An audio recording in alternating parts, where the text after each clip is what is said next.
Olá, seja muito bem-vindo a mais uma entrevista da Fintrender. E hoje com a pessoa aqui, não tem cabelo branco, mas também já tem um tempo aí de rumo aí dentro de blockchain, tecnologia e tudo. Tá, eu estou aqui hoje com o Leandro Pereira, que é Head Growth de cripto para a América Latina da PaySafe e também cofundador da Borderless Money. Tudo bom, Leandro? Bom dia, tudo bem, Gustavo? Obrigado aí pelo convite. Tudo ótimo. Não, Tava, eu que agradeço a tava oportunidade. ansioso A gente aqui. já se encontrou até lá em Brasília um tempo atrás, etc. A gente Foi. falou, eu estava aqui na minha agenda, falei, preciso chamar o Leandro, preciso chamar o Leandro, preciso chamar o Leandro. Ainda bem que a gente conseguiu arrumar a agenda aí para vir e para a gente conseguir conversar e ter esse papo. Leandro, acho que antes da gente Não, começar, eu obrigado. queria que você explicasse um pouquinho da tua história, né? Assim, de onde você veio e tal, e como é que você chegou nesse mundo de cripto Web3? Cara, vamos lá. Historinha longa, né? Eu não tenho cabelo branco, mas eu também não sou tão jovem assim, né? Agradecer aí aos parentes indígenas aí do lado da minha mãe, né? Mas eu comecei muito cedo com tecnologia, né? Com computação. Eu acho que o pessoal da nossa geração, né? Lá na década de 80, tive contato com o computador muito cedo, né? Até muito pelo meu pai, que gostava dessas novidades, né? Na época, foi um cara que lá em 84, 83 já tinha, né? Essa ideia de usar computador, né? Para melhorar ali o trabalho dele, né? Que não tinha nada a ver com tecnologia. Então eu fui exposto aí nesse mundo bem moleque, né? E eu quando estava ali na adolescência, né, eu montei um BBS, né? Para quem é mais jovem aí, o BBS é a parte antes da internet, né? É o Bulletin Boarding System, que era basicamente uma rede de computadores que se conectavam para trocar mensagens, informações, né? Uma rede distribuída, né, descentralizada, que era a Fidonet, e tudo ainda muito arcaico, né? Muito olhando para trás, né? O que a gente tem hoje disponível, né? Olhando ali minhas filhas, por exemplo, né? O acesso à informação da maneira que elas têm. Quando eu tinha essa idade ali, né? 13, 14 anos, ainda era um rolê, né? A gente tinha que É, conectar de madrugada para não gastar telefone, né? Para não ocupar o telefone de casa. E assim, os modems ainda muito lentos, né? E internet por volta escada de. ainda naquela época, né, Leandro? Era. Não tinha internet, né? Não tinha internet essa E na internet, época. a conexão Assim, era escada, né? a conexão era discada e era um modem ali de 2.400 bps, 1.200 bps, né? Quem não sabe o que é bps, vai no Google aí que você vai ver que é bem lento. Mas aquilo era tipo, sensacional, né? Tipo, a gente conseguia falar com pessoas do outro lado do mundo ali, no intervalo, às vezes, de 24 horas, né? Porque a rede era atualizada, né? Os dados do Nokia a gente rodava do BBS, a gente atualizava de madrugada, e aí tudo É, que você eu, escrevia, fazia, ia depois no outro dia, né? Então, tem um ponto que eu acho muito curioso quando a gente entra nesses assuntos de pessoa que já está há mais tempo, que nem você e eu, assim, nessa coisa. É assim, aquela ideia que eu sempre falo de você sair da árvore e olhar a floresta, né? Então, assim, cara, estamos falando de é, 40 anos, a diferença que tem, assim, é gigante, né, Leandro? Eu lembro de eu viajar, cara, eu ainda fui, provavelmente você também, quando você viajava para fora, você ainda se correspondia com as pessoas por carta escrita mesmo, que você mandava no correio, demorava uns dias para chegar, depois voltava, né? Então, assim, estamos falando de 40 anos, né? A mudança é muito grande, né? tinha um negócio nessa época que você mandava carta para as pessoas, não sei se você lembra disso. Eu lembro que eu era moleque, eu fazia curso de inglês, já fazia aquele CCAA, né, IBEL, e eles tinham uns programas para você se corresponder com pessoas fora do Brasil, né? Então você escrevia as cartas, mandava, e aí eles mandavam, né, pegavam as cartas dessas outras pessoas pelo mundo, a molecada, e aí você mandava fotos, fazia amigo, né? Então era bem diferente, né? Eu acho mas eu acho que talvez por isso você consiga hoje ter essa geração da gente muito mais preparada, né? Que eu vejo assim do ponto de vista de entender, né, para onde isso está indo, né? E ter um pouco de paciência. Eu acho que uma das vantagens de você envelhecer, né, é você entender que as coisas demoram e, e assim, vai acontecer, mas você precisa passar por outros estágios antes, né? E Não, esses eu acho estágios, às vezes, não são tão legais, né? Como a gente é, vê até no próprio mundo cripto hoje. eu acho que a gente tem um ponto aí que a gente às vezes está ansioso demais para ver o negócio muito rápido, né? Então, assim, a gente quer ver aquele negócio ano que vem, etc. Mas eu sempre falo, quando você estende um pouquinho esses 10, 15, 20 anos, que as mudanças são colossais aí, né? Mas deixa eu fechar esse parênteses, que senão a gente acaba entrando só nisso. É. Conta um pouquinho aí, você estava lá desenvolvendo isso que você comentou? A gente tinha o BBS, né? E aí, nessa época de BBS, eu tinha muito esse grupo. É muito parecido, né, com essa fase agora de blockchain, de cripto que a gente tem, né? Da tal Web3, né? Você tinha aquelas comunidades, né? Tinha aqueles grupos de BBS que se encontravam, né? Tinha BBS no Rio, São Paulo, fora. E nessa época, isso em 95, eu acho, foi em 95, eu estava fazendo um curso de BBS. A gente estava, eu e mais uma molecada, né? A gente organizou um curso para ensinar as pessoas a usarem BBS. E esse curso saiu num jornal no Rio, né? No Rio tinha o Globo Informática, né? O caderno de informática do jornal Globo. Eu nem sei se ainda existe. E saiu uma notinha lá pequena falando desse curso e tal. E uma pessoa estava montando um provedor nessa época, né? Então, um dos primeiros provedores comerciais no Rio, que era de uma rede chamada Nutecnet, né? Que não existe mais. Depois virou Zeiss e hoje é o que conhecem por Terra, né? Foi comprado pela Telefônica, depois aquela história. Então a gente foi chamado, né, para eu e mais um grupo ali que a gente já trabalhava em BBS, a gente foi chamado para ajudar a entender como é que montava aquele provedor, porque ninguém sabia, né? E a gente também não sabia, mas a gente já tinha uma ideia melhor do que a dos outros, né? E assim, a gente tinha um grupo que era muito legal, porque todo mundo tinha um perfil bem diferente um do outro, né? Por exemplo, eu sempre fui um cara ali mais de comercial, né? De falar, de querer ver negócio, de entender para que aquilo serve realmente para gerar alguma coisa. Tinha o Daniel, né? Que era o meu sócio no BBS, que era um cara ali mais analítico, né? Ele era mais focado realmente na parte técnica, né? Do negócio. Tinham outras pessoas que até a maioria a gente está hoje, até hoje, né, fazendo alguma coisa juntos, isso que é legal, né? Eu vou falar do Marcos, por exemplo, que o Marcos é meu amigo de infância, né? Estava nesse movimento de BBS, internet, trabalhou com a gente no provedor e hoje é um dos meus sócios, um dos fundadores do Borderless Money, né? Que é o DeFi para causas sociais que eu faço parte. E então a gente foi evoluindo ali meio que junto, né? A gente encarou esse desafio. Eu lembro de uma história engraçada quando a gente foi conversar com o Augusto, né? Que era o cara que estava fundando esse provedor. A gente foi ali numa sala no Teleporto, no Rio, né? Que foi o primeiro prédio inteligente da América Latina, era um prédio que já tinha fibra ótica. E a gente chegou lá numa sala meio andar, né? Sei lá, 200 e poucos metros quadrados, vazia, só com uma mesa, um computador dele, ele sentado, e duas caixas de servidores, né? Dois servidores, dois computadores. E a gente conversou e ele, pô, mas vocês entendem esse negócio de internet? A gente já acessava a internet ali com umas contas da PUC, né? Que uns amigos eram alunos, o pai era professor e aí tinha umas contas lá de se acessar via Telnet, né? Cara, era raiz pra caramba, né? Era um rolê, assim, E aí você não podia acessar na hora que o outro cara estava acessando, porque senão caía, era uma confusão do caramba. Mas a gente já sabia o que era, né? A gente já entendia, já usava ali News, já usava Gopher, já usava coisas que não existem mais.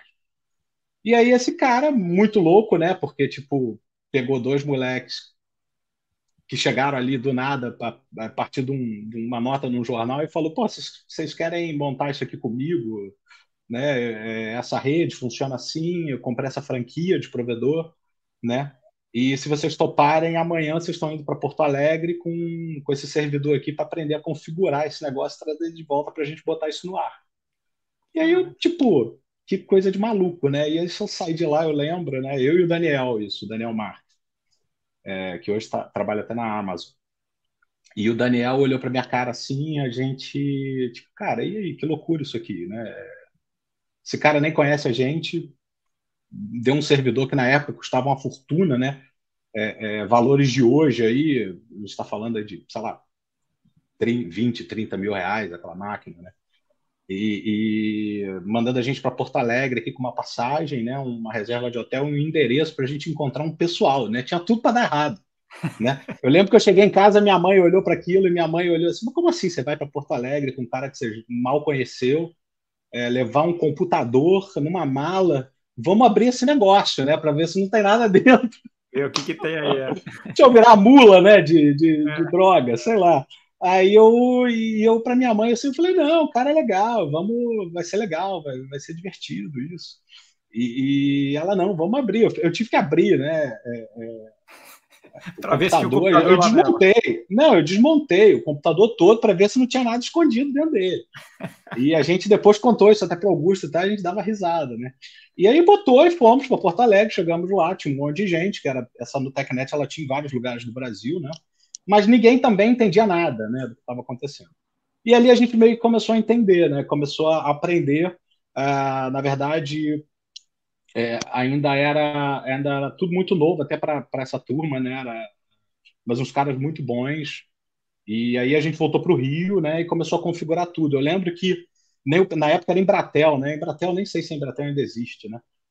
A Embratel que fornecia os links dedicados, né, para a gente se conectar à internet, né? E o pessoal da Embratel no teleporto não sabia configurar um roteador. Você ter tipo, o pessoal não entendia de IP, né, de TCP/IP, né? Então era meio que eram missões, né? A gente juntava as pessoas que estavam no prédio, que nesse prédio tinham vários provedores, né? Tinha no Tecnet, tinha o OpenLink, tinha outras empresas, né? Tinha a própria Embratel, e a gente meio que juntava, virava à noite ali todo mundo junto para aprender a configurar aquilo, né? Ninguém sabia mexer em Unix, por exemplo, né? Então a gente foi aprendendo e fez, né? Então o provedor ele andou, né? A gente chegou a ser um dos maiores provedores do Rio, né? E nessa época eu sempre ficava ali muito na parte operacional, né? Tinha 20 e poucos anos já, início ali 19 para 20 anos.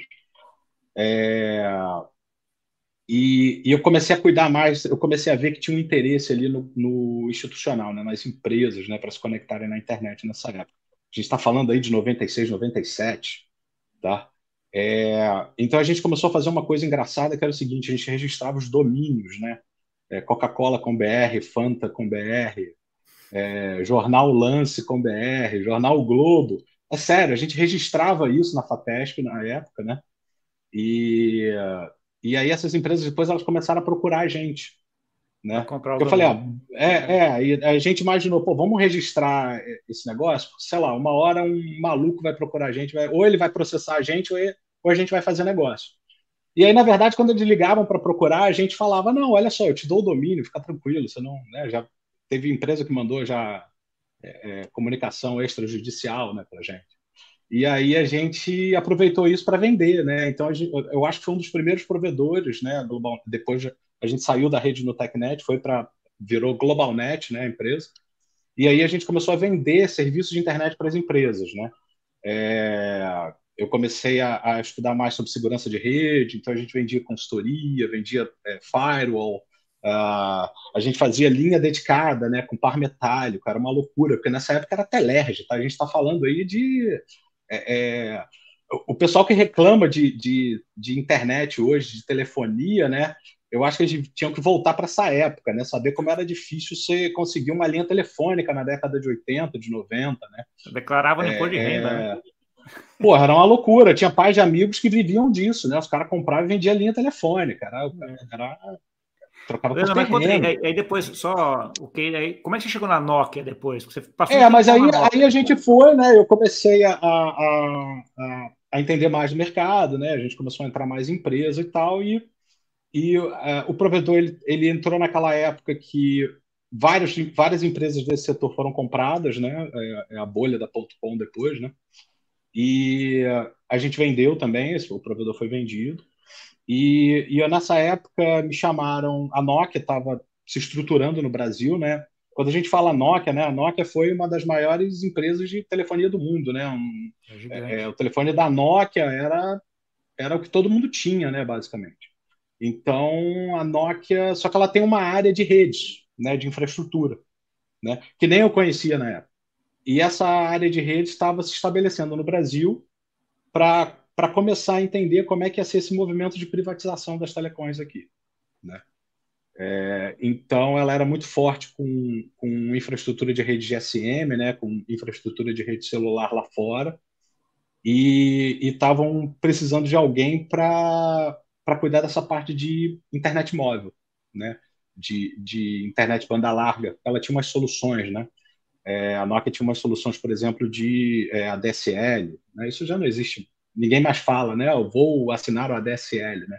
Você assina a internet, né? O termo banda larga não se usava ainda. Então a Nokia, nessa época, estava olhando muito esse mercado, né, de telecom aqui no Brasil, e aí eu fui para entrar nessa área, né, e também não entendia nada de telecomunicações, né, de telefonia, muito menos.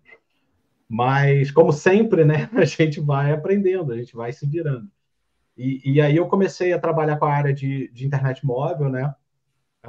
Tive uma passagem aí pela parte de P&D, né? Porque a gente montou um Instituto Nokia de Tecnologia, né? No início dos anos 2000, em Brasília, né? Porque a Nokia ela fabricava, né? No Brasil, ela tinha comprado a fábrica da Gradiente em Manaus. Então a gente usava ali alguns benefícios da lei de informática. Passei por essas áreas, né? P&D, banda larga, internet móvel. E comecei a sair do Brasil, né? Fui morar no Chile, morei no Chile um tempo. E nessa época eu tive convite para ir morar na África, né? Para ir morar em Moçambique.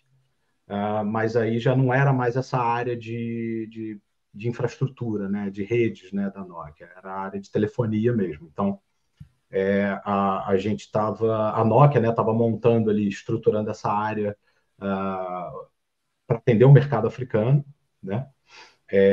Eu tive esse convite para construir toda essa rede de distribuição, né, em mercados emergentes, que era basicamente os países que a Nokia não tinha presença, quase todos. Eu acho que foi o período assim mais legal profissionalmente da minha vida, né? Porque aí, imagina, eu sempre tive muito ali do lado técnico, eu sempre trabalhei muito na área de desenvolvimento de negócios, né? Eu sempre tive um lado técnico forte, mas eu sempre olhei muito a parte de vendas, né? De parcerias, Comercial, né? De comercial. E aí, quando eu fui para a área de telefonia, é um mundo completamente diferente, né? Você tem que aprender ali muita coisa de consumidor, né? De mercado, né? De varejo, que eu não tinha ideia, né? E assim, nada melhor do que uns lugares mais desafiadores, eu acho, que do mundo para mim, né? E aí eu fui para morar em Moçambique, né? A gente começou a estruturar ali a África Austral, né?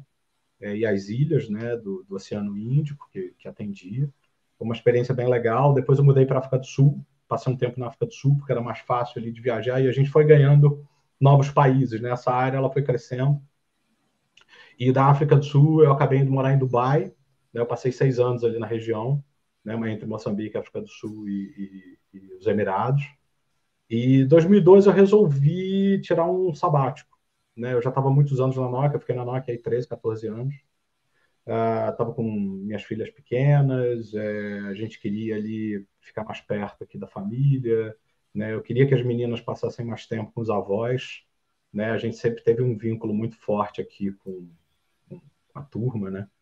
Principalmente do lado da minha esposa, né? Com a minha sogra, meu sogro.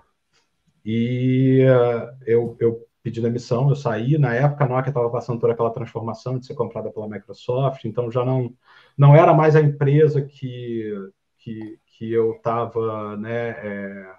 Eu não vou dizer acostumado, né? Porque a gente se adapta, mas que eu já não via ali muito, eu já não tinha mais aquele tesão, né? Que eu tinha quando eu entrei e ao longo desses anos todos. Então, eu acho que nessa época, quando a gente está nessa fase, né, é legal a gente fazer uma pausa, né? Eu queria também empreender em algumas oportunidades que eu estava vendo aqui no Brasil e resolvi voltar. E voltei, fiquei aqui uns 6 meses, né? Minha mulher, eu acho que ela fez até aposta com algumas pessoas, que ela não acreditou que eu ia ficar um ano sem fazer nada, né? E realmente ela ganhou, porque eu não consegui ficar nem 3, né? Eu vou dizer que eu fiquei 6 ali, mais ou menos, né? Mas eu acabei montando alguns negócios locais aqui onde eu moro. E e a área de tecnologia começou a me puxar de volta, né? Eu comecei a ter convites de trabalho, eu comecei a ter pessoas me chamando para fazer consultoria, né? E ali eu vi que realmente não dava para jogar aquilo tudo, né, fora. E eu gostava de estar, né, no mercado, eu gostava de estar ali no meio. Então acabei voltando, né? Fui fazer algumas jornadas aí de empreendedorismo em startups, né? Comecei a ver muito nessa época a parte de IoT, né? E acabei virando sócio, né, de uma empresa que se chama MT Solutions, aqui no Brasil. Né? Eles têm uma solução de indústria, né, de sensores, né, para a indústria, parte indústria 4.0, ali, de melhorar parte de produção. Trabalhei também numa empresa que era mais essa área de Big Data, né, em 2015 ali que todo mundo falava, né, de Big Data, de Data Science, né, quando começou ali 2014, 2015. Mas foi na MT Solutions, na verdade, que eu tive o primeiro insight de usar blockchain, né? Eu já conhecia cripto, né? Eu já estava em cripto aí desde 2013, mais ou menos, né? Mas nunca ali olhando a tecnicalidade daquilo, né? Mais ali participando como um investidor ali, né, comprando umas moedinhas, né, perdendo, ganhando dinheiro ali, mas mais perdendo do que ganhando. E aí, nessa época, a gente tinha na MT Solutions, né, uma coleta de dados muito pesada, né, e eu queria estudar como que a gente podia registrar algumas informações na blockchain, né, para poder transformar aquilo numa ferramenta de auditoria também. Que ano que a gente está falando aí, Leandro? A gente está falando 2018. Tá. 2018, ali do meio para o final de 2018, né? Segundo semestre de 2018. E aí, nessa época, eu comecei a realmente entender, a ver algumas tecnologias, e o bichinho da blockchain me mordeu, né? Ali eu tive a certeza de, porra, é com isso aqui que eu vou trabalhar, porque isso é muito legal, né? E 2019 eu acabei saindo dessa empresa, né? Eu acabei vendendo a minha parte ali, deixei um outro pessoal aqui no Brasil para tocar, porque eu queria me dedicar 100% a isso, né? E aí, final de 2019, eu comecei realmente a entrar, né, a estudar mais a fundo. Veio a pandemia, né, 2020. 2020, no fim do dia, para mim, foi um ano, eu acho que muito bom nesse sentido, né, porque eu consegui me organizar. Né, começaram a surgir, por incrível que pareça, algumas consultorias, né, em relação a isso, para usar isso que eu tinha aprendido, né, ali até no início de 2020, teve um projeto legal que a gente fez, até com o pessoal aqui do Espírito Santo, que era o Stone Bank, que agora não tem nada a ver com blockchain, mas começou com uma ideia de fazer um fundo tokenizado, né, para ajudar a base, né, dessa indústria de rochas, né, que aqui é muito forte, né, de granito, mármore. E a gente começou a estruturar ali um FDIC tokenizado, na verdade. Só que ninguém entendia daquilo. Hoje já não entende, né? Imagina naquela época. Né? E a gente fala naquela época, cara, são só 2, 3 anos atrás, tá? Era muito difícil convencer as pessoas a investir, né? Tinha muita questão regulatória. Né? Aí eu comecei a entender que eu precisava estudar mais isso também, né? Que não era só a tecnologia, né? A gente tem que entender, peraí, como é que isso aqui se encaixa no que já existe? Né? Qual o impacto que isso traz? O que isso aqui substitui, mas se substitui, então precisa ter, né, algum tipo de regulação. Não pode matar a inovação do negócio, mas a gente tem que começar a entender como é que as pontas se conectam, né? Porque muita ponta solta. E ainda tem. Né? E aí, nessa época, eu comecei a trabalhar, comecei a estudar outras alternativas, né, de usar blockchain, né? A gente teve alguns projetos aí que a gente fez nessa época, eu e mais uns parceiros, né? De launchpads, de plataformas de tokenização, né? Mas tudo ficava num grupinho, né? A gente não conseguia sair muito nessa época como hoje, né? Tokenização eu acho que ainda não era carne de vaca, né? Só que era difícil para caramba de explicar o sabor do negócio. Então a gente, ali para início de 2021, na verdade, que começaram a surgir negócios para mim, né, com isso. Eu comecei a ver que dava para trabalhar realmente full time com blockchain. comecei a fazer bastante consultoria, né, nessa época. Comecei a conhecer bastante gente também, eu acho que acelerou bastante 2021, né, o networking, né? Já conheci algumas pessoas, é legal, né? A gente estava falando até antes de gravar, né? Que ainda é um grupo pequeno, mas que todo mundo se ajuda muito, né? Não posso deixar de falar aqui do cara que nem o Magaldi, né? Que todo mundo eu acho que conhece, que é um cara super generoso aí, sempre me ajudou pra caramba, né? Me ajuda até hoje, né? E várias outras pessoas aí do mercado. Essa é uma das coisas legais desse mercado de cripto a / gente troca muita Web3, informação, né? Tem muita gente legal, né? Tem o Rubens, e a galera, em geral, tem aquele conceito de aprender junto, né? Vamos, cara, não vou ficar segurando informação para mim. Eu vou falar um pouquinho para você, porque você agrega e a gente junto consegue chegar num negócio melhor, né? Lembra muito o início lá da internet, lá dos anos 90, né? É muito ainda uma turma que, tipo, dá para fazer muita coisa junto, né? Eu costumo até dizer que ainda não tem a concorrência, né, do negócio. Tipo, todo mundo ainda dá para aprender com todo mundo e ver como é que se complementa, né? E hoje eu busco muito isso. Eu busco ver por que dá para eu trazer para perto de mim, né? Nos projetos que eu estou fazendo, para a gente somar, né? Porque ainda não está na época, eu acho que de querer dividir muito, né? Porque ninguém sabe exatamente como que vai ser daqui a 1, 2, 3 anos, né? A gente tem ali uma vaga noção pela nossa experiência, mas dizer ao certo como que isso vai se alinhar, né? Como esses astros aí vão alinhar a trajetória é muito complexo ainda. E acho que tem um ponto também, Leandro, que assim, a gente está num momento que o bolo tem muito para crescer ainda, né? É um pouco isso, né? Então, assim, cara, a gente não sabe muito não tem bolo ainda, né? Que tem muita coisa para crescer. Então, assim, cara, vamos crescer junto, que é melhor, né? Não, e aí, como eu estava falando, 2021, né? 2021 ali para 22, né? A coisa começou a engrenar. Eu tive uma proposta para trabalhar na Rator, né? Em 2022. Já era um projeto que eu gostava, que eu acompanhava, e que eu, inclusive, usava para alguns projetos, né, de tokenização que eu fazia e solução de cross-border. Né? Teve muito ensaio, né?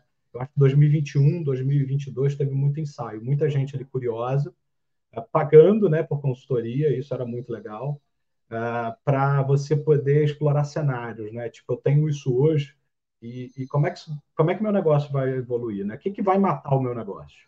Né? Será que é isso? Será que é outra coisa? Ou vai partir disso? Né? Então, por exemplo, eu fiz uma consultoria para um pessoal de câmbio no início de 2022, que era justamente para entender nessa curva. Né? Hoje, o mercado de câmbio funciona dessa forma. Mas com blockchain, com cripto, como é que isso vai ser?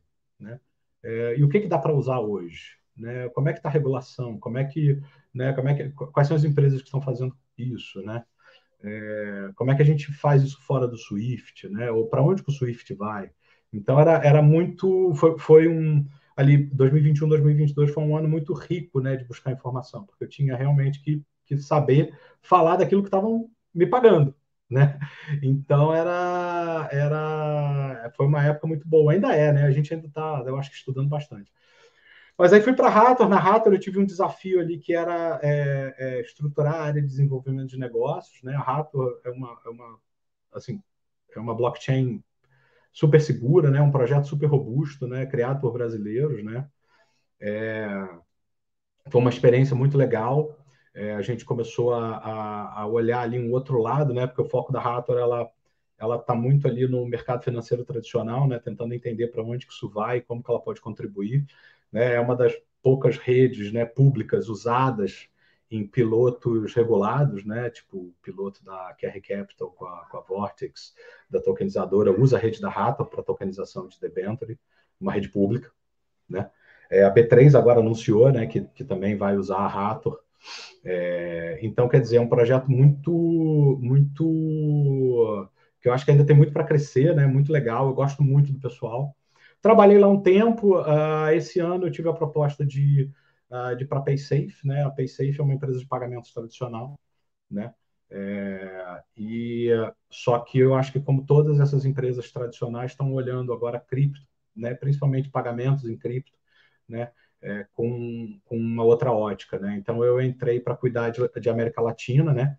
Nessa área de crypto payments, basicamente, né? Para entender como que a gente coloca esse componente de cripto, de blockchain, né? Nas soluções que já existem, né? Tanto de carteira, de cross-border, né, de Wallet as a Service que a gente tem. Então, eu olho, né, eu tenho uma visão ali mais holística, né, de regulatório, de projetos de CBDC, por exemplo, pagamentos, como é que isso está evoluindo, banco, né, não é cripto só. Né? Então, a PaySafe ela me deu aí essa responsabilidade de olhar, né, uma bola maior, né, para onde que realmente essas coisas estão evoluindo, né, e quais seriam os melhores passos agora para a gente tomar. Então, eu estou na PaySafe desde abril, né, estou cuidando dessa área. A gente tem olhado muito para a parte de digital wallets, né, que é um business muito forte da PaySafe. Como é que a gente traz aí crypto payments, né, para as carteiras, né? E a gente sabe que o uso de carteira hoje está subindo muito, né? Ele está começando a ganhar mercado de dinheiro, né? Em muitos mercados, está começando a ganhar mercado até de cartão, né? Você vê aí várias empresas, até empresas de comércio eletrônico, né? Criando suas empresas de pagamento, né? Porque pagamento, no fim do dia, é a espinha dorsal disso tudo. Então, a gente precisa entender para onde que vai evoluir, como que a gente pode acompanhar. Então, sim. assim, pegando essa tua experiência... 40 minutos depois, essa é a minha história. Você corta isso, dá uma cortada. Está longa, por isso eu acho interessante, porque acho que eu gostei de ver assim, todo o desencadeamento, com várias experiências em vários setores. Tem muita coisa que eu vou agora pensar alguma coisa para a gente voltar lá. E tem o Borderless, né? Que eu quase não falei, né? E tem o Borderless que a gente já entra nele daqui a pouco. Deixa eu entender um pouquinho dessa parte da PaySafe, Leandro. Empresa de pagamento tradicional, etc., que deve ser baseada basicamente em cartão de crédito ou cartão de débito, grande forma dos pagamentos, eu imagino, né? Como é que você está vendo essa transformação? E aí vem essa discussão que você trouxe agora de digital wallets, né? De wallets, etc. Tal. Como é que está sendo essa transição? Como é que você está vendo essa transição tanto da PaySafe como do mercado em geral, né? A gente vai tudo para virar carteiras digitais, e aí os cartões de crédito e débito ficam um negócio que não precisa mais. Como é que você está vendo isso? Eu acho que a gente acaba usando, né? Ainda muito meio de pagamento que você não simplesmente deixa de mão. Eu acho que o que muda isso é a experiência, né? Por exemplo, o cartão de crédito, ele não é só um plástico que você usa para pagar, ele tem uma questão também de status, né? Você entra em outras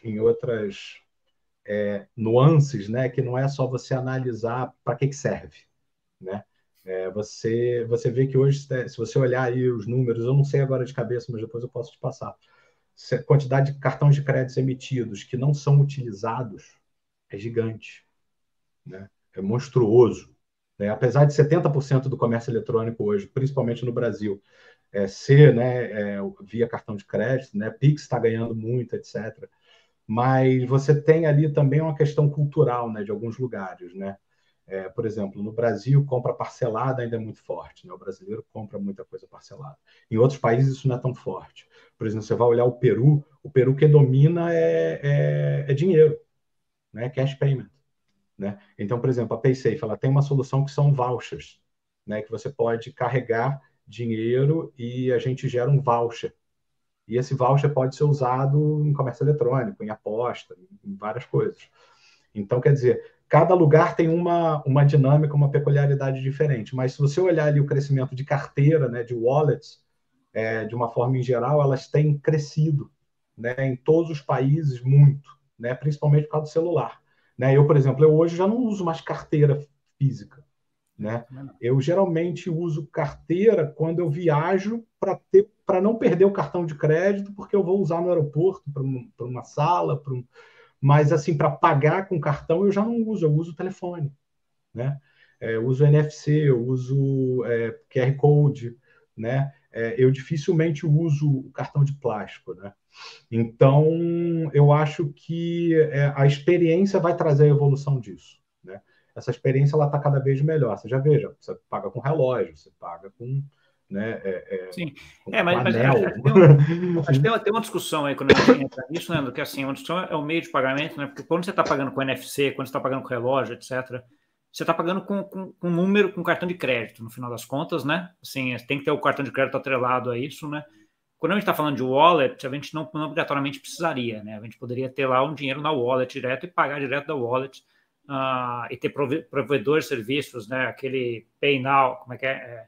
É o Buy Now, Pay Later. Buy Now, Pay Later, né? Que é o que isso tá evoluindo, né? Isso tem começado a crescer, né, em algumas carteiras, mas eu não vou citar aqui os concorrentes, né? Mas a gente tem um concorrente aí da PaySafe, que você no própria carteira você já consegue esse crédito, né?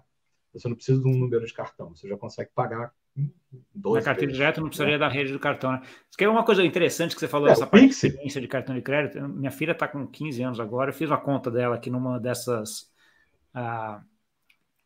fintechs, não vou citar o nome também, né? Para ela ter um cartãozinho de débito dela, né? E ela fez questão de ter o cartão de débito físico, porque você consegue configurar muito, deixar ele bonitinho, cheio de emoji, não sei, etc. Porque ela queria ter aquele cartão físico. Eu falei, pô, estranho, né? Porque eu já não tenho mais, mas ela queria ter um pouco dessa coisa de status, mostrar para os amigos, amigas, que, isso aqui foi eu que fiz, desse jeito. É engraçado isso, né? Visão, né? Engraçado isso, numa geração que, em tese, na minha opinião, cara, para que você vai pegar aquele plástico, né? Não precisaria mais, né? Então, assim... aqui em casa tem um blend, né? O outro mudar um pouquinho. Você não tem mais necessidade, mas vira uma coisa social ali de... Caraca, os caras conseguiram fazer um negócio diferente com o mesmo negócio, né? Eu já estou numa fase da vida, e quanto menos souberem da minha vida pessoal, melhor, né? Então, mas assim, você falou o exemplo da filha, né? Por exemplo, a minha de 17, ela é o celular. Tá tudo no celular. A de 12, ela quer dinheiro, né? Ela controla. Ela é mais mão de vaca ali. Então, ela quer cash. Você tem que dar cash para ela, né? Então, mas também porque ainda não entende, né, a dinâmica de conta, né? Não tem conta ainda, não tem essas coisas. Então, eu acho que vai muito aí também. Isso é uma coisa que eu falo muito, tipo, tudo que a gente está construindo hoje, né? De novo, isso vai refletir nessas gerações, né, nas próximas, né? Então, você tem que observar muito, isso é uma coisa que eu observo muito, para onde que esse mercado está indo, né? Como é que está o comportamento do consumidor, né? Porque a experiência tem que acompanhar, né? Não é só a tecnologia. Porque se você olhar de infraestrutura ali, todo mundo tem a mesma coisa, né? Todo mundo faz Pix, todo mundo tem cartão, todo mundo tem QR Code, todo mundo tem...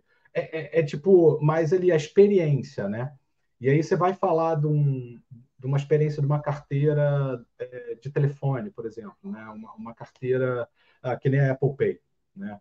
A Apple Pay a gente pode falar. Eu era muito resistente aos iPhones, né? Apesar de gostar de Mac, etc. Eu sempre gostei muito de usar o Android. E eu recentemente troquei. E, cara, o negócio da Apple Pay, ele funciona... você bota tudo ali, entendeu? Então, quer dizer, você paga a cartão de crédito, boa, né?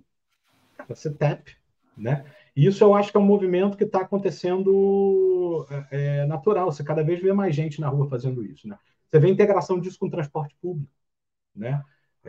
Você vê até aqui no Brasil, né? Você já conseguir pagar, né, com um tap do teu telefone. Você não precisa de outro plástico, né? Você não precisa de outro cartão. Então, quer dizer, eu acho que essa integração multisserviço, né? As carteiras, né? Elas vão ter muito espaço, né? Mas alguns comportamentos de consumo, né? De ter cartão, de pagar até com dinheiro, isso ainda vai existir, né? Mas eu acho que você tem que olhar para onde que isso está direcionando. E cripto, ela entra como mais um meio, né?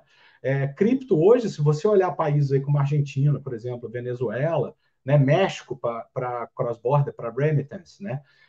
América Central, África, né? São mercados gigantes, né? Que as pessoas têm uma baita de uma dificuldade de fazer câmbio, né? Ou fazer reserva de valor, né? Você vê na Argentina, stablecoin, cara, é sobrevivência, né? Então, você vê a quantidade de solução hoje na Argentina que você paga com stablecoin, né? Até com Pix, né? O Rossello, todo mundo conhece também. O Rossello tem uma solução bem legal, né? Que você paga com Pix na Argentina, cara, né? Com saldo de stablecoin, cara. Isso é um negócio muito legal, né? É uma coisa que, tipo, a gente pode fazer daqui a pouco. Um monte de gente vai seguir essa linha, né? Sim. Então, você tem soluções que vão surgindo, né? Você traz um ponto que é interessante também, que não vai ter uma só, né? Eu acho que essa flexibilidade, essas várias soluções é uma coisa que a gente vai ter que conviver para frente, né?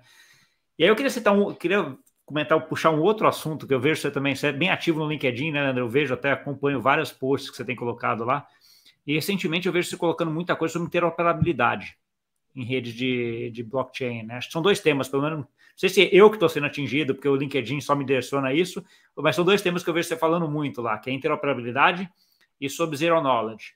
Mas falando sobre interoperabilidade, então, nesse mundo onde você vai ter várias soluções e coisa, a interoperabilidade é um negócio super importante, né? Como é que você vê o desenvolvimento disso para frente? Eu acho que é um dos temas principais, né? Eu acho que os dois temas principais hoje, quando a gente está falando aí de evolução, né, do sistema financeiro, né, para o uso de blockchain como infraestrutura, né? Se vai ser DLT, né? E tem aquele debate, né? DLT não é blockchain. Cara, o negócio é o seguinte, é resolver o problema, né? E assim, tirar também um pouco o chapéu de alumínio, né? Das teorias da conspiração, que vão controlar. Cara, todo mundo já sabe o que você faz. Você passa um Pix aí, eu acho engraçado, às vezes tem um pessoal que escreve CBDC vai controlar o que a gente... Cara, você paga em Pix e você está reclamando disso? Né? Então, quer dizer, eu acho que você tem que olhar pelo lado do positivo, né? Do que resolve. Eu vou só fazer um parênteses, que eu tava esse julho agora de férias, tem uma coisa que eu tenho acompanhado há um tempo já, mas que meio que explodiu agora em julho, que é o negócio da WorldCoin, né? Pô, os caras estão falando de controlar, de repente tem um cara que é o negócio da Iris, que é individual, que é só teu, etc., que é uma coisa privada, ops, né? Mas... Não, e a galera fazendo isso reclamando de privacidade em rede social, né? Então, quer dizer, tipo... o ser humano é um bicho complexo, engraçado, né? É complexo. Então, quer dizer, interoperabilidade e privacidade. Bom, eu sou de uma escola de blockchain. Blockchain, para mim, é blockchain pública, né? Mas isso também não desabona, né? Não desmerece soluções de DLT, de redes privadas, né? E isso pode trazer um ganho. E também de soluções híbridas, né? Por exemplo, falando de novo da Rato. A Rato tem uma solução que é híbrida, né? Você tem a parte permissionada, privada, né? De side DAGs, e você tem ali toda a rede pública que você também pode conectar e usar isso aí. Então, quer dizer, eu acho que mais e mais você tem que pensar em como que você resolve o problema, né? E não se isso aqui é bom, isso aqui é ruim, isso aqui é do bem e do mal, né? E interoperabilidade, eu acho que é um fator básico, né? Você precisa... Cara, hoje a gente tem aí um monte de blockchain, né? E o fato de ser EVM não quer dizer que todo mundo vai se falar, né? Você continua precisando de uma bridge no meio. E bridge é risco, né? Então, só que a gente está começando, isso tudo ainda é muito novo, tem muita coisa para fazer. E aí você começa a ver protocolos, né, de interoperabilidade, que nem o CCIP lá da Chainlink, que eu tenho olhado muito isso, né? Eu estou estudando, tem o Harimo agora, né, que fez a parceria com a Polygon, mas é um pouco diferente. E eu acho que cada vez mais essas soluções vão começar a surgir, né, de protocolos e infraestrutura, né, para começar a te dar uma interoperabilidade ali mais simples, né? Mais todo mundo falando como se fosse um TCP/IP, né? Mas na parte de trás você tem vários vendors, né? Você tem várias soluções ali que trabalham às vezes de forma diferente, com consenso diferente, etc. Então você tira, né? Você separa, né? A transação do consenso, né? E a parte de privacidade, eu acho que ela entra também em cima, né? Hoje você falou de ZK, né? ZK é um tema que também eu tenho me interessado bastante, porque você realmente consegue utilizar a rede pública, né, para os ambientes que precisam de uma privacidade mais forte, né? E realmente não tem como você rodar um projeto de CBDC numa rede 100% aberta, né? Tudo bem, você não vê ali muita coisa da transação, mas você vê a transação, você tem, né, como identificar as partes de uma certa forma. Então, quer dizer, tem coisas ali que até os próprios bancos, né? Se você olhar o piloto aí do Real Digital, privacidade e interoperabilidade são dos pontos principais, né? Privacidade porque o banco A não quer que o banco V veja o que ele está transacionando na rede do Banco Central, né? Todo mundo é amigo, mas eu não quero que o cara saiba do meu business né, e vice-versa. Então você tem ali, principalmente vai ser atacado agora, né? Eu iria até um pouco além disso daí, né, Leandro? Porque assim, quando a gente está falando de privacidade hoje, um país que nem o Brasil e a Europa, que você tem regras e lei para isso, né? Sim. Privacidade de dados. Então, assim, tem coisas que o cara nem por lei já não pode deixar público, né? É um setor extremamente regulado, né? E assim, é uma coisa que muita gente eu vejo que não entende é o seguinte: não dá para a tomada de decisão de um banco, de uma infraestrutura bancária, né? De um cartório bancário, para fazer essa evolução toda, esses caras têm sistemas de legado ali que funcionam há sei lá quantos anos, né? De uma forma ali muito controlada, né? Não dá para simplesmente não, agora vamos jogar isso tudo fora e vamos usar isso aqui porque estão dizendo que é legal. Então você tem uma curva, né? Eu acho que por exemplo, eu acho que o projeto do Banco Central, né, o pessoal da Febraban, né, a gente tem a CVM, a gente tem uma turma aí, né, que cara, manja muito disso, né? Você pegar ali a turma do BC, né, que trabalha com blockchain, e conversar com os caras estão vendo isso há anos, né? Antes de começar a implementar, né?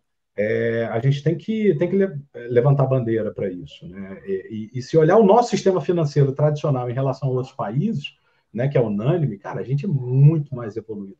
A gente é pouco evoluído em muita coisa, né? É subdesenvolvido em um monte de. Mas quando você fala em banco, cara, banco aqui é um negócio de. Em sistema financeiro, o Brasil é. De futuro, né? Então, quer dizer, agora a gente tem que entender qual é o real valor disso para os bancos, né? Como é que o banco no final do dia ele precisa ganhar dinheiro com isso, né?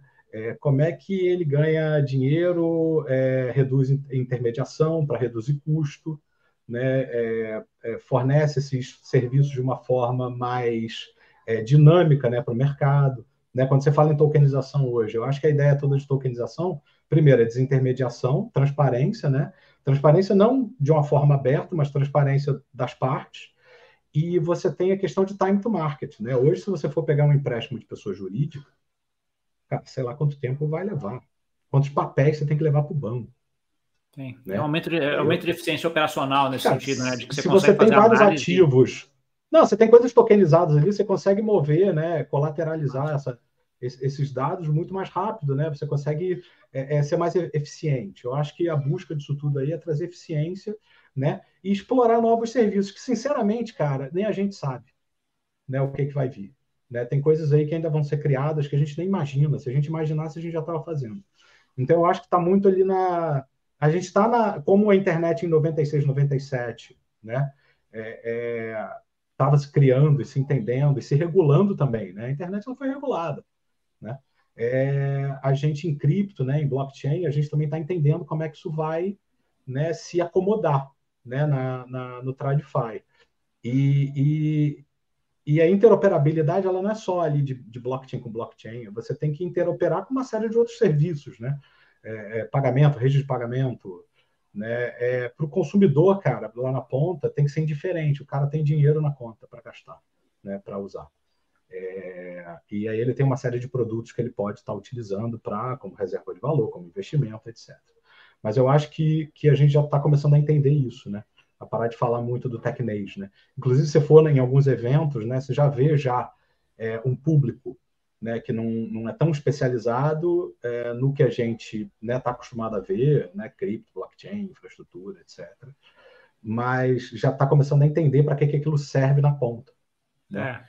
Volto aqui no exemplo que eu sempre acabo colocando, né? Assim, você não precisa ficar vendo árvore a árvore, você precisa entender onde é que está a floresta, né? O que é uma floresta para ver o total, né? Então, assim, acho que tem muita gente que já está olhando e falando assim, cara, esse negócio é assim, né? E não precisa saber como é que cada árvore nasce ali, como é que funciona cada blockchain, como é que funciona cada coisa. Tem que saber como é que funciona e a solução. Eu acho que o mercado está indo nesse sentido que que é muito bom.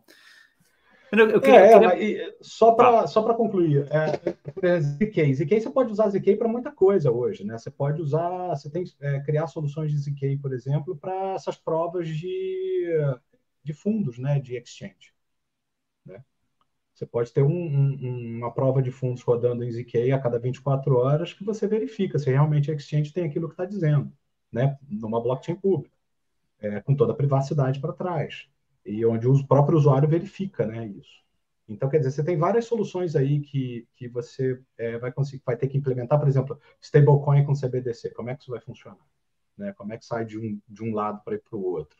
Então, eu tenho olhado muito isso, né? Como é que eu também, como PaySafe, né, nessas soluções que a gente está criando, a gente já consegue ter alguma coisa que se adapta melhor a isso tudo que está sendo construído aí, né, no sistema financeiro e fora, né? Entendi. Ótimo. Queria falar um pouquinho agora sobre a Borderless Money.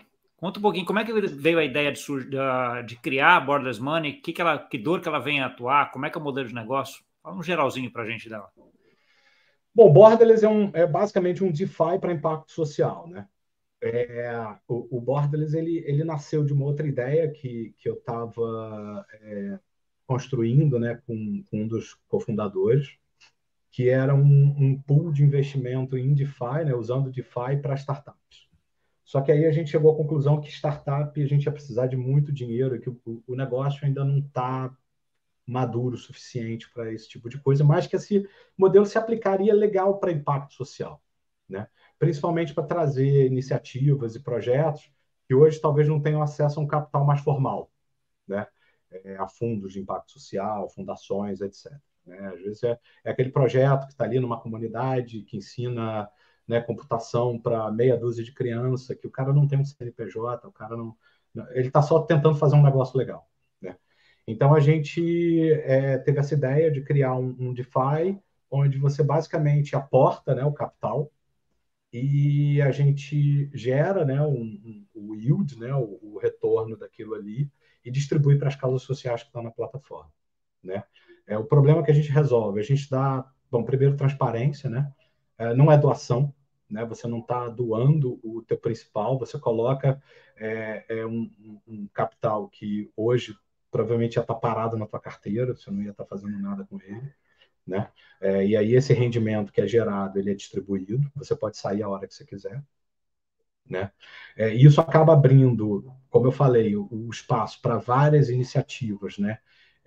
E instituições que às vezes não têm um acesso, né? Não têm uma formalidade para conseguir esse tipo de recurso, né?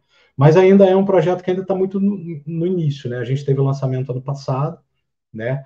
O que faz um projeto desse ter sucesso ou não é o TVL, né? É o valor, né, que ele tem ali no fundo, né, no protocolo, né, para gerar esses rendimentos, que ainda é muito baixo, né, mas está crescendo. E os próximos passos do Borderless agora é justamente entender como é que a gente cria, né, mecanismos para atrair, para crescer essa comunidade e pessoas para realmente, né, ou empresas, né, a gente tem olhado muito isso, né, instituições, fundos, né, eu tive uma conversa até semana passada com uma stablecoin, né, grande do mercado, né, buscando ali apoio deles, né, porque pode ser um case de sucesso até para o uso, né, da stablecoin deles. Então, a ideia do Borderless é essa, né, criar um mecanismo, né, um protocolo do bem para ajudar essas causas. E uma como é que você segunda... usa... como é que você usa blockchain mais especificamente aí, Leandro? Qual que é o... É uma blockchain pública, a gente usa Polygon, né? Então, quer dizer, todos os contratos estão lá, você consegue, por exemplo, você consegue mapear todo o trânsito, né, desse dinheiro, né, dessa stablecoin. A gente hoje só usa o SDC, né? Então você aplica com o SDC, vai para um fundo na Aave, gera o rendimento, né? Vai para um pool de USDC na Aave, gera um rendimento e esse rendimento é distribuído para essas causas, né? E ele fica lá, continua, né? Enquanto você deixar.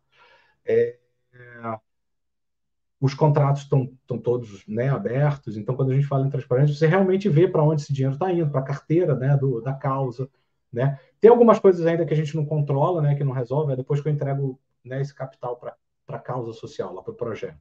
Né? O que esse cara faz com isso? Esse é uma das coisas que a gente vem discutindo, né? Até para a causa poder mostrar o que está fazendo, né, na internet, na rede.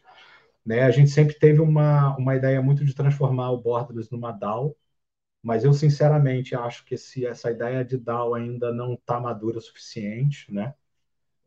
Eu tenho até algumas pessoas aí que discordam, né, que são DAO radicalistas, mas eu acho que o modelo de DAO ainda é furado, entendeu? Você não tem nenhuma que realmente entrega o que está se propondo a entregar, né, a tal da descentralização. Então, a gente tem que ser racional nessa hora.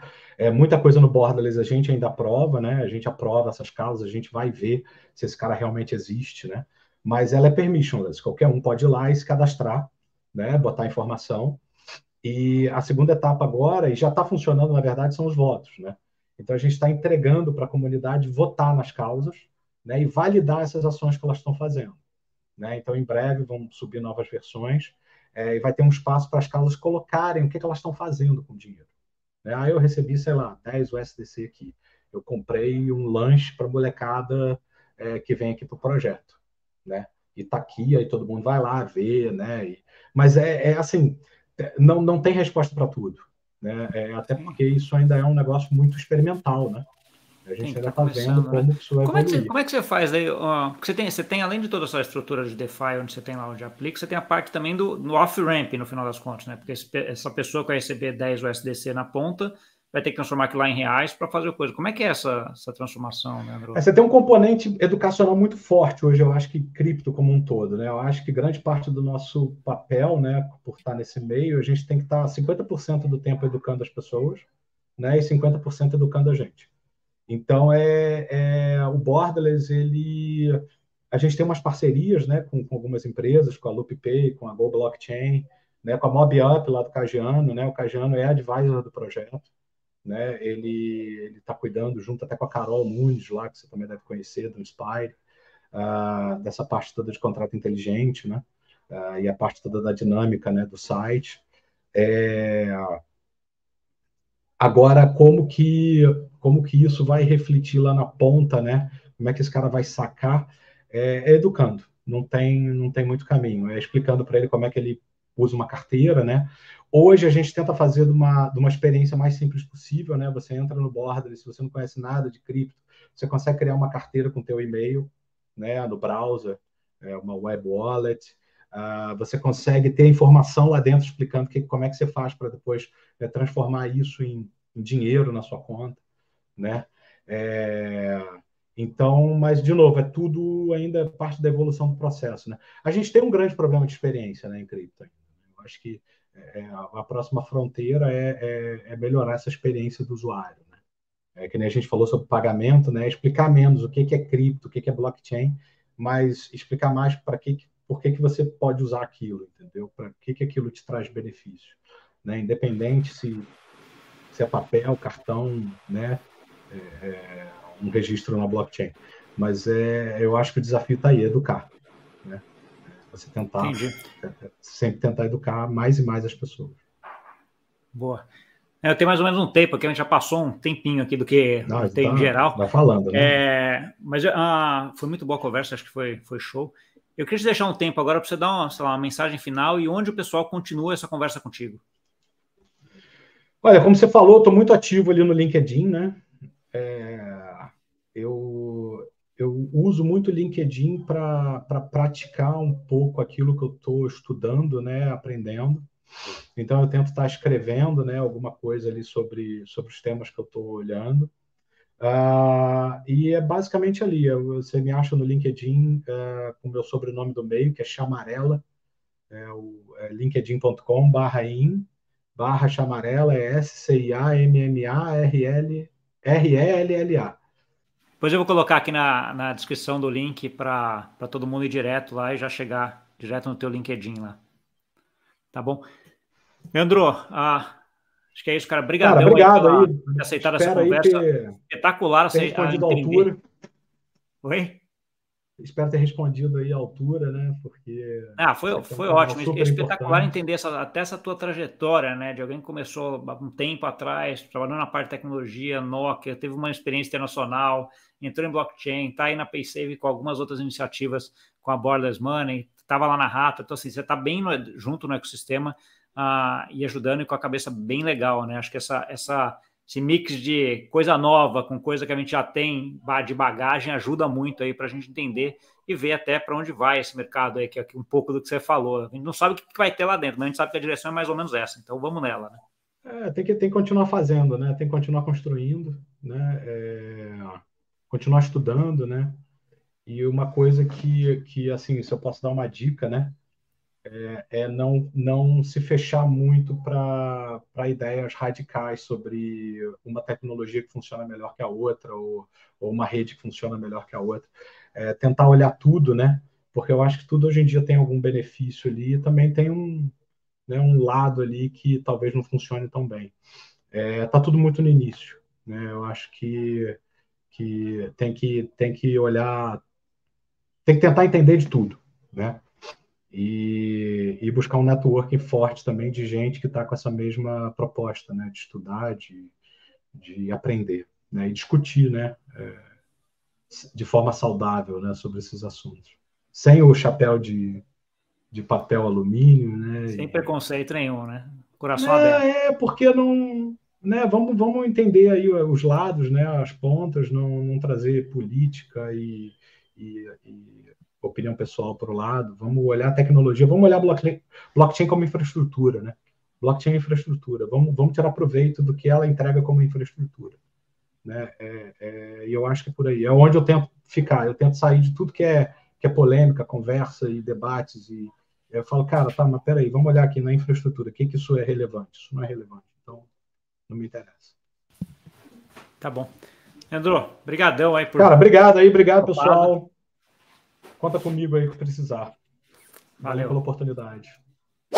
Para você que nos viu, muita coisa muito legal, hein? Uma história aí de alguém que estava lá quando a internet ainda nem era internet, né? Ele já está agora trabalhando no web, era web 1, 2, 3, já estamos aí já com a cabeça bem para frente, carregando toda essa experiência que você tem, né? E vendo para onde a gente vai. Acho que é uma conversa bem legal aqui e que traz um pouco dessa mudança que a gente está passando, né? Essa coisa de processo, né? De fluxo, né? A coisa não é estanque, ela não é como é, ela sempre vai ter alguma coisa para ser melhorada, né? E o Leandro é um dos caras que está aí trabalhando e fazendo muita coisa legal nesse sentido, tá bom?